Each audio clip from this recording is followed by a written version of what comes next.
Chers amis, Shabbat Shalom, nous allons étudier la Sidra de Korach ce Shabbat. Le premier verset de cette Sidra est le suivant. Vaïkar Korach, Korach prie. Le Targum. Alors c'est quoi déjà le Targum? Le Targum, c'est une traduction en araméen de l'ensemble de la Torah écrit par Onkelos. Onkelos Aguer, Onkelos le converti, était le neveu de l'empereur Hadrien, lequel empereur Hadrien a oppressé le peuple d'Israël, a fait abattre une oppression sans précédent, interdisant même l'étude de la Torah et la pratique des mitzvot, ce qui a conduit d'ailleurs à la révolte de Bar Korba. Nous sommes en l'an 135 et malheureusement à la chute de la forteresse de Bétar.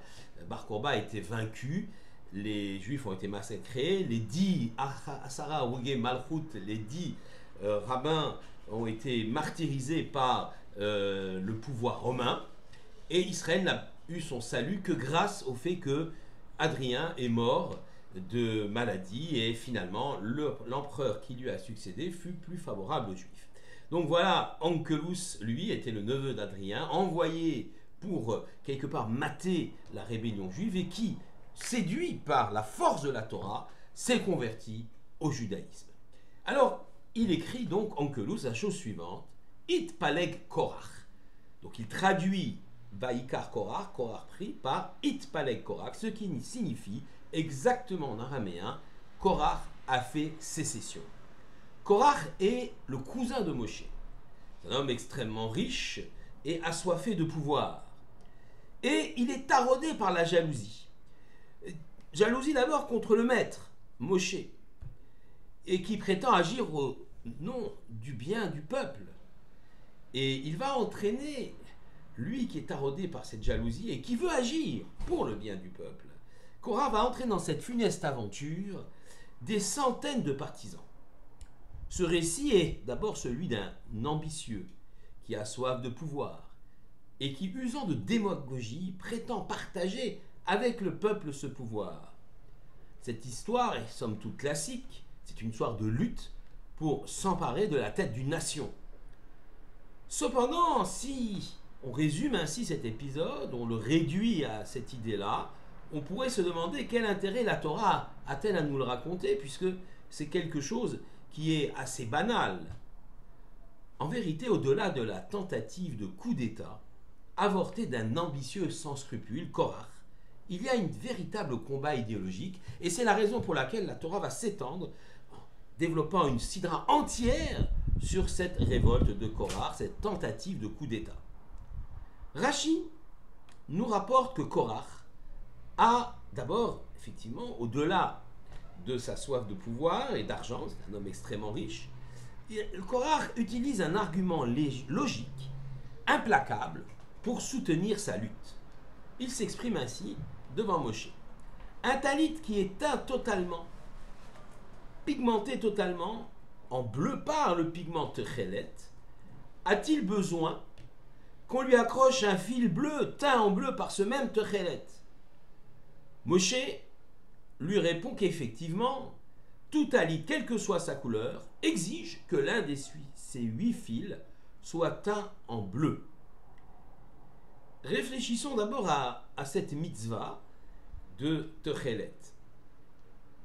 Techelet, c'est un pigment extrait d'un animal marin appelé le chilazon, et la Torah nous demande de teindre un des 8 fils. Vous savez qu'à chaque coin du talit katan, du petit talit que l'on porte tous les jours, comme du talit gadol, du grand talit, on devait à l'époque teindre un des 8 fils en bleu. Donc 4 côtés, 4 fils bleus aux 4 côtés, parmi les 8 fils de ces 4 côtés. Donc Korach demande si un talit qui est totalement plein, teint en bleu, on a utilisé le sang du chilazon, plutôt c'est l'encre du chilazon, qui est une espèce de gastropode, d'animal marin. Donc on teint le talit totalement en bleu. Est-ce qu'on a besoin d'un fil bleu supplémentaire? Et Moshe lui dit oui, la halakha ne dépend pas de la couleur du talit. Et Korach va alors tourner en dérision la réponse du maître. Un fil bleu permet de réaliser la mitzvah pour tout le talit. Alors un talit tout bleu pourrait, lui, à lui seul, réaliser les conditions de la mitzvah. Il n'a pas besoin d'un fil supplémentaire. Ainsi s'exprime Korach. Et évidemment, c'est intéressant de voir qu'il y a ici une logique tout à fait claire. Un fil talit blanc a besoin de fil bleu, 4 fils bleus, mais un talit tout bleu n'a pas besoin de 4 fils bleus. En plus, puisqu'il est déjà tout bleu. Rappelons que cette mitzvah a été énoncée dans la sidra Shelech Lecha, cette sidra qui précède notre sidra de Korach. C'est marqué, tu mettras au coin de ton vêtement, parmi les tzitzit, les fils blancs, un fil bleu azur. Alors réfléchissons, ce qu'explique Rashi là-bas dans Shelech Lecha. Les tzitziot, les fils, 4 fils, les 8 fils, pardon, qu'on met à chaque coin, symbolisent l'ensemble des mitzvot. En effet, la valeur du mot tzitzit est de 600. Alors numérique du mot tzitzit, la gematria, auquel on ajoute 8 fils de chaque côté, et 5 nœuds, avant les 8 fils, il y a 5 nœuds de chaque côté. Cela rappelle les 613 mitzvot. Le fil bleu azur, lui, l'ensemble de tzitzit qu'on a encore aujourd'hui, eh bien, rappelle les 613 mitzvot.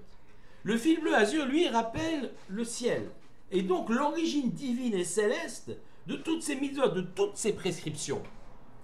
Korach ne conteste pas l'existence de Dieu et l'origine divine de la Torah, mais il s'attaque à la façon dont Moshe enseigne ses lois.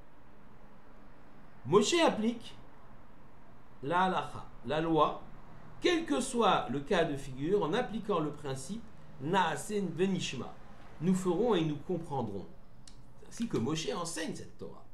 Il s'agit d'accepter la loi divine d'emblée et de s'efforcer ensuite, lorsqu'on la vit déjà, de la comprendre. D'ailleurs, la pratique d'un commandement semble indispensable à la compréhension même de la raison de ce commandement. C'est pourquoi Naaseh Benishma est si important. Si on nous dit de mettre un fil bleu à chaque côté, à chaque coin du talit, d'abord l'accepter comme Naaseh, on va le faire. Bien sûr, après on va réfléchir pourquoi. Mais il faut d'abord le faire. Et quelle que soit la couleur du talit. Pour Korach, c'est tout le contraire. On doit passer tous les commandements, toutes les mitzvot par le filtre de la raison et écarter toutes celles qui ne résistent pas à l'examen logique. Ainsi, il semble inutile d'accrocher un fil bleu supplémentaire à un vêtement tout bleu, même si la Torah le demande explicitement.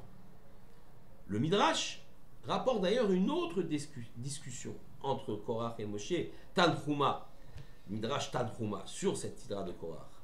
Une maison pleine de sifrei Torah. A-t-elle besoin d'une mezouza à sa porte? Là encore, Moshe répond par l'affirmative. Mais Korach va s'opposer à cette réponse.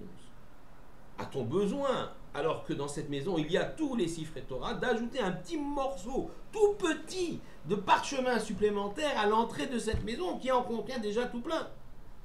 Korach, alors, prend ainsi prétexte de la réponse de Moshe pour railler l'enseignement du maître pour les mêmes motifs, à savoir la toute-puissance de la raison humaine.